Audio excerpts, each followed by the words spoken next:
Hello दोस्तों, क्या आप भी इंटरमिटेंट फास्टिंग कर रहे हैं लेकिन आपको सक्सेस नहीं मिल पा रहा है? क्या आपकी सक्सेस कॉम्प्रोमाइज्ड है किसी कारणवश? आज हम बात करेंगे कुछ ऐसे टिप्स पर जिससे इंटरमिटेंट फास्टिंग के दौरान आप अपनी सक्सेस रेशियो को इंप्रूव कर सकते हैं और इंटरमिटेंट फास्टिंग के द्वारा अपनी हेल्थ को बेटर बना सकते हैं, बीमारियों से बेटर वे में निजात पा सकते हैं और अपने ओवरऑल वजन लॉस को और बीमारियों को कम करने की प्रोसेस को कुछ बेटर बना सकते हैं। आज हम बात करेंगे कुछ यूजफुल टिप्स जिससे इंटरमिटेंट फास्टिंग को आप थोड़ा और बेटर बना सकते हैं। टॉपिक पर जाने से पहले जो लोग हमारे चैनल पर नए हैं, मैं रिक्वेस्ट करूंगा कि चैनल को सब्सक्राइब करें।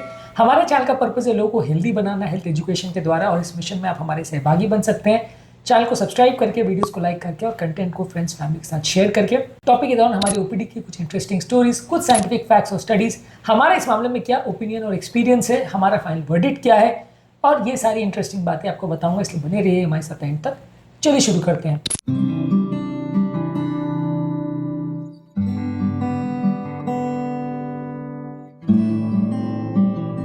क्या आप भी इंटरमिटेंट फास्टिंग से अपना वजन कम करना चाहते हैं लेकिन सक्सेस नहीं मिल रहा है? कमेंट सेक्शन में लिखकर हमें बताएं।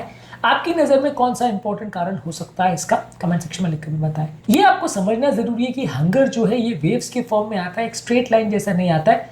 हंगर हार्मोन जो है बॉडी में 1-2 घंटे के लिए स्पाइक करते हैं, उसके बाद वो चले जाते हैं।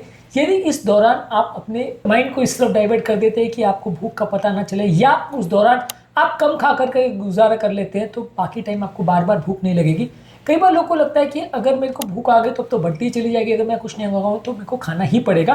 पर वैसा नहीं होता। हंगर हार्मोन का पीक मैक्सिमम 30 मिनट से 1-1.5 घंटा तक चलता है, जिस दौरान यदि आपने उसको कोई चीज़ में अपने माइंड को डाइवर्ट करके, या कोई ऐसी चीज़ जो कम कैलोरी देती है उससे अपने माइंड को डाइवर्ट कर पाते हैं आप, तो हंगर हार्मोन की टाइट चली जाएगी। उसके बाद आपको उतनी ज़्यादा भूख नहीं लगेगी और आप अपना खाने को अवॉइड कर पाएंगे।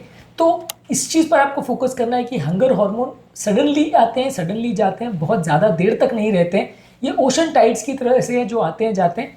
अगर आप इसको एक टेम्परेरी रिस्पॉन्स मानेंगे और इसे निजात पाने की कोशिश करेंगे तो आप सक्सेसफुल ज़्यादा होंगे। अगर आप हंगर को कंट्रोल नहीं कर पाएंगे तो आप अपने वजन को कंट्रोल नहीं कर पाएंगे। यदि आप हंगर से लड़ाई हार जाते हैं, हंगर हार्मोन्स के पैटर्न को नहीं समझ पाते हैं, तो अक्सर आपका वजन बढ़ता चला जाएगा। इसलिए आपको हंगर को कंट्रोल करने की कोशिश करनी है, हंगर हार्मोन के पैटर्न्स को समझना है।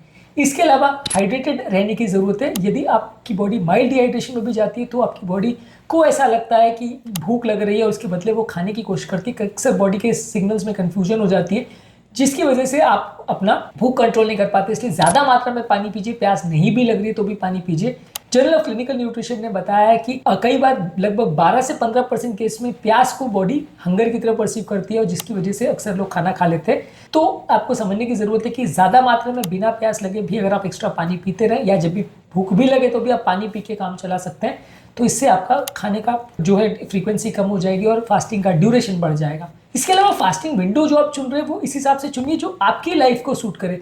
कई लोग जो नाइट शिफ्ट वर्कर्स हैं या लेट नाइट घर को आते हैं, वो फास्टिंग विंडो प्रॉपर नहीं मैनेज कर पाते, जिसकी वजह से आपका ओवरऑल फास्टिंग में सक्सेस नहीं हो पाता। जो आपकी लाइफ को बेटर सूट करे, जिस दिन आप अपनी फास्टिंग को जैसे एडजस्ट कर सको उस हिसाब से उसको एडजस्ट करिए। फास्टिंग में सबसे बड़ा एडवांटेज ये है कि आप इसको अपनी तरह से एडजस्ट कर सकते हैं। मान लीजिए किसी दिन आप अगर लेट नाइट घर पर आ रहे हो या लेट नाइट पार्टी कर रहे हो, तो आपने एक दिन लेट नाइट तक खा लिया, तो अगले दिन आप ज़्यादा देर तक फास्टिंग कर लीजिए। या किसी वीकेंड पे आपके घर पे कोई पार्टी वगैरह, आपको फास्टिंग फॉलो नहीं आप कर पाए, तो अगले दिन ज़्यादा कर लीजिए। तो आप फास्टिंग को एडजस्ट कर सकते हो, ये उसकी बहुत अच्छी चीज़ है जो उसको ज़्यादा सक्सेसफुल बनाती है। पर इसको आप अपने एडवांटेज में यूज़ करें तो ज़्यादा अच्छा है। अक्सर लोग यहीं पे गलती कर जाते हैं। इसके अलावा आप लॉन्गर फास्ट को धीरे धीरे करके चालू करिए। अक्सर लोग 16 घंटे डायरेक्टली फास्ट करने की कोशिश करते हैं तो कर नहीं पाते हैं। आप धीरे धीरे करके अपने फास्टिंग की फ्रीक्वेंसी को बढ़ाएंगे और ड्यूरेशन को बढ़ाएंगे तो ज़्यादा अच्छा है। ये बेसिकली वैसा है कि जब आप मैराथन दौड़ना चाहते हैं या लंबी रेस दौड़ना चाहते हैं, तो आप धीरे धीरे करके दौड़ते हैं, फिर अपनी स्पीड बढ़ाते हैं, या पहले चलते हैं फिर जॉगिंग करते हैं। तो यदि आप पहली स्टेज में अगर आप दौड़ने की कोशिश करोगे तो आपका उतना एफर्ट अच्छा नहीं आएगा और आपको थकान ज़्यादा होगी। इसके अलावा अपने मील्स को स्किप पूरी तरह से ना करिए, मील्स को थोड़ा डिले करें तो ये कंपेरेटिवली ज़्यादा अच्छा है। यहाँ पे आपको कम खाने की कोशिश करना है।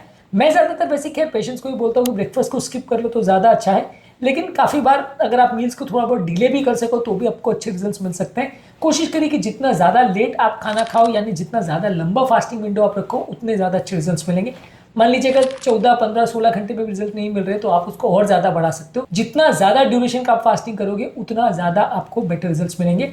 सेल मेटाबॉलिज्म में एक आर्टिकल पब्लिश हुआ था जिसने बताया था कि अगर लोग ज़्यादा घंटे फास्टिंग करते हैं तो इंसुलिन सेंसिटिविटी अगर कैलोरी इंटेक सेम भी रहता है तो भी आपको फायदा करता है। तो जितने ज़्यादा घंटे आप फास्टिंग करेंगे और जितना ज़्यादा आप खाने को डिले करेंगे उतना आपको फायदा मिलेगा, भले आप कैलोरी सेम भी खा रहे हो तो भी। इसके अलावा प्रोटीन ज़्यादा खाइए, फाइबर ज़्यादा खाइए, ये बेसिकली आपके हंगर को शांत करने में मदद करते हैं। हेल्दी फूड चॉइसेस पर फोकस करिए। यदि आप दिन में 2 बार खा रहे हो और अनहेल्दी खा रहे हो तो आपको रिजल्ट्स अच्छे नहीं मिलेंगे। जो फूड चॉइसेस आपको बताए गए हैं उस पर आपको विशेष ध्यान देने की जरूरत है। कौन कौन से फूड चॉइसेस इसमें अच्छे हैं उस पर ऑलरेडी हमने काफ़ी सारे वीडियोज़ किए हैं, पर आपको उस पर भी फोकस करना है। जो फूड चॉइसेस हम ज़्यादातर पेशेंट्स को बोलते हैं वो फूड चॉइसेस होते हैं जो इंसुलिन प्रोडक्शन को ज़्यादा नहीं बढ़ाते, तो आपकी फास्टिंग में मदद करेंगे। यदि आप उनको थोड़ा बहुत खा भी लेते हो तो आपको बार बार वो भूख नहीं लगाएंगे। पर अगर आप अनहेल्दी फूड प्रोडक्ट्स को खाते हो और 2 बार खाते हो या 8 घंटे के पीरियड में खाते हो लेकिन अनहेल्दी खा रहे हो तो आप फास्टिंग में सक्सेस नहीं पाओगे और उतने अच्छे रिजल्ट्स नहीं मिलेंगे। तो जो प्रॉपर डाइट रिकमेंडेड है उसका भी फॉलो करना है। भले आप 2 बार खा रहे हो लेकिन सीमित मात्रा में खाओ और हेल्दी फूड प्रोडक्ट्स को ही आप फोकस करो तो ज़्यादा अच्छा है। इसके अलावा इमोशनल ईटिंग पर भी फोकस करिए। कई फास्टिंग के पेशेंट्स अक्सर इस मामले में गलत कर जाते हैं कि इमोशनल ईटिंग को कंट्रोल नहीं कर पाते और अपने आप को बहाने देते रहते हैं कि हम ज़्यादा आज क्यों खा रहे हैं। तो आपको ये ध्यान रखने की जरूरत है कि आपको इमोशनली या सेंटिमेंट्स में आके ज़्यादा नहीं खाना है। यदि एंग्जाइटी डिप्रेशन वगैरह हो रहा है तो उसको कम करने के लिए दूसरे तरीके निकालिए, लेकिन खाना खा के उसको कंपनसेट मत करिए। अगला कॉमन मिस्टेक जो लोग करते हैं कि ओवर ईट कर जाते हैं। जो फास्टिंग का विंडो है वहाँ पे अगर आप ज़्यादा खा रहे हो कि ये सोच के कि मैंने 16 घंटे फास्टिंग कर ली, मैं कितना भी खा सकता हूँ, कुछ भी खा सकता हूँ, तो वहीं पे अक्सर गलती हो जाती है। आप कोशिश करिए कि हेल्दी खाइए, कम मात्रा में खाइए और बार बार मत खाइए। ये सारी चीज़ें बहुत इंपॉर्टेंट है जिससे आपका फास्टिंग का सक्सेस रेशियो इंप्रूव होता है। इसके अलावा फास्टिंग में अगर आप कीटो या कम इंसुलिन बनाने वाले फूड प्रोडक्ट जो हेल्दी फैट्स वाले डाइट होती है वो उसको भी अगर इंकॉर्पोरेट करते हो, जिसको कीटो विद फास्टिंग बोलते हैं, इस पर भी हमारे चैनल पर कई वीडियोज़ हैं। इसके फूड के कॉन्सेप्ट्स को अगर आप फॉलो करते हो तो आपके रिजल्ट्स और अच्छे इंप्रूव हो सकते हैं, क्योंकि बेसिकली हमारा पर्पज़ ये है कि बॉडी में कम से कम इंसुलिन बनने देना ताकि हमारा वजन कंपैरेटिवली कम बढ़े। तो यदि आप कीटो डाइट के कॉन्सेप्ट को भी फॉलो करते हो तो उससे भी आपकी फास्टिंग का सक्सेस बढ़ सकता है। यानी कि आप कम बार खा रहे हैं लेकिन वो जो खाद्य पदार्थ भी आप खा रहे हैं वो भी कीटो बेस्ड है, तो आपको ज़्यादा अच्छे रिजल्ट्स मिलेंगे। कीटो के लिए फ्रेंडली कौन कौन से फूड प्रोडक्ट्स होते हैं ऑलरेडी हमने काफ़ी वीडियोज़ में डिस्कस किया है। इसके अलावा अच्छी क्वालिटी की नींद भी जरूरी है। यदि आपकी नींद की क्वालिटी खराब है तो भी आपकी फास्टिंग अच्छी नहीं होगी। जर्नल ऑफ एंडोक्राइनोलॉजी और मेटाबॉलिज्म ने बताया कि अगर आपका स्लीप कॉम्प्रोमाइज होता है तो आपका हंगर हार्मोन्स 28% तक बढ़ जाता है और आपकी भूख 24% तक बढ़ जाती है। तो आपको ध्यान रखने की जरूरत है कि यदि आपकी नींद कॉम्प्रोमाइज है तो फास्टिंग भी कॉम्प्रोमाइज होगी, रिजल्ट्स अच्छे नहीं मिलेंगे। इसके अलावा आपकी लाइफ के हिसाब से अपने फास्टिंग को प्लान करिए। आपका अगर कोई फैमिली डिनर्स या फेस्टिवल्स या घर में पार्टी है तो उसके हिसाब से आप फास्टिंग को थोड़ा फ्लेक्सिबली एडजस्ट कर सकते हैं। आप उस टाइम पे भी अगर फास्टिंग करके कुछ नहीं खाओगे तो अक्सर आपको बोर्डम होगी, अक्सर आपको चिढ़ होगी, जिसकी वजह से आप फास्टिंग नहीं कर पाओगे। तो अगर कुछ ऐसा फैमिली फंक्शन है तो एक आध दिन आप फास्टिंग नहीं करोगे तो चलेगा, पर इसको रोज़ की आदत मत बनाइए। ऐसा मत करिए कि आप रोज़ रोज़ फास्टिंग नहीं कर रहे हो, नहीं तो रिजल्ट्स बिगड़ जाएंगे। इसके अलावा green tea, black T, black coffee, नींबू पानी ले सकते हैं। ये लो कैलोरी या नो कैलोरी ड्रिंक्स है, तो ये भी भूख को शांत करने में मदद करती हैं। इसके अलावा रेगुलरली अपने एनर्जी लेवल्स, अपने डाइजेशन, अपने वेट को ट्रैक करते रहिए। कई बार लोग गलतियाँ ये करते हैं कि वेट को डेली चेक नहीं करते हैं, जिसकी वजह से वो कब वापस बढ़ना चालू हो जाता है, आप होश में नहीं रहते।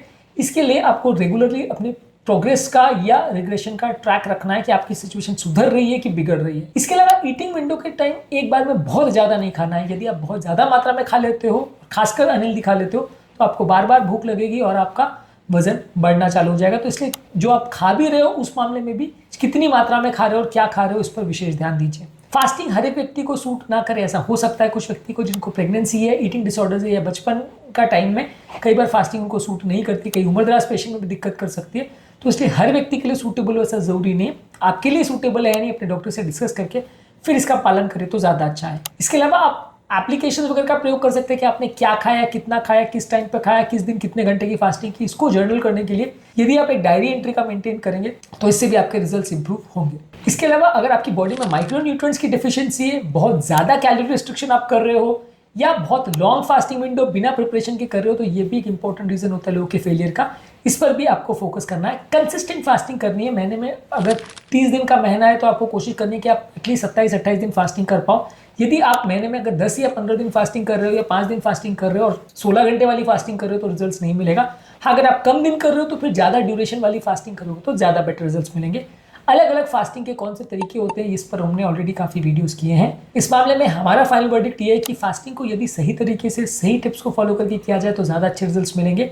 प्रॉपर घर का बना हुआ खाना खाइए, कम बार खाइए, हेल्दी फूड प्रोडक्ट्स पर फोकस करिए, नींद अच्छी रखिए, रेगुलर एक्सरसाइज करिए। ये सारी चीज़ें आपके फास्टिंग के रिजल्ट को इंप्रूव कर सकती है। इसके अलावा फूड चॉइसेस पर फोकस करना है, पानी ज़्यादा पीना है, भूख को कंट्रोल करने के लिए हंगर कंट्रोल के ऑप्शंस क्या हैं, इस पर ऑलरेडी हमने काफ़ी वीडियोस में डिस्कस किया है, वो ज़रूर फॉलो करिए ताकि आप अपनी भूख को कंट्रोल कर पाओ, भूख से निजात पाए। एक बार अगर आपकी बॉडी की आदत बन गई, आप उस टाइम पे नहीं खाओगे तो फिर धीरे धीरे करके वो आदत मेंटेन रहती है। यदि रोज़ की आपने आदत बना ली कि एक पर्टिकुलर टाइम पे आपको खाने, तो रोज़ हंगर हार्मोन्स बनेंगे और वो आपको भूखा रहने नहीं देंगे। तो इसलिए अपनी आदतों को बदल लिए, थोड़ा टाइम लगेगा, लेकिन अगर आप लंबे समय तक आदतों को मेंटेन करोगे तो ज़्यादा अच्छे रिजल्ट्स मिलेंगे। इन टिप्स में सबसे बेस्ट टिप आपको कौन सी लगी और कौन सा आप अपनी ज़िंदगी में इस्तेमाल करना चाहते हैं, कमेंट सेक्शन में लिख कर हमें बताएं। उम्मीद करूंगा कि आज के टॉपिक में कुछ नई बातें जानने को मिली होगी। तो आज मैंने आपको दिए कुछ ऐसे टिप्स जिससे इंटरमिटेंट फास्टिंग को अपनी ज़िंदगी का हिस्सा बना सकते हैं और उससे ज़्यादा अच्छे रिजल्ट्स पा सकते हैं। उम्मीद करूंगा कि आज का टॉपिक आपके लिए लाइफ चेंजिंग साबित रहा होगा। टॉपिक एंड करने से पहले जो लोग हमारे चैनल पर नए हैं उन्हें रिक्वेस्ट करूंगा कि चैनल को सब्सक्राइब करें। हमारे चैनल का पर्पज़ है लोगों को हेल्दी बनाना, हेल्थ एजुकेशन के द्वारा। इस मिशन में आप हमारे सहभागी बन सकते हैं चैनल को सब्सक्राइब करके, वीडियोस को लाइक करके और इसको फ्रेंड्स फैमिली के साथ शेयर करके। आपके कमेंट्स का इंतजार रहेगा। आपके कमेंट्स हमें जानने में मदद करते हैं कि हमारा कंटेंट आपको अच्छा लग रहा है, बुरा। हमारे लिए मोटिवेशन और इंस्पिरेशन का भी काम करते हैं। प्लस हम ये भी जान पाते हैं कि आपकी प्रॉब्लम्स क्या है और उन्हें भी सॉल्व करने का हम प्रयास करते हैं। तो इसलिए कमेंट्स करते रहिए।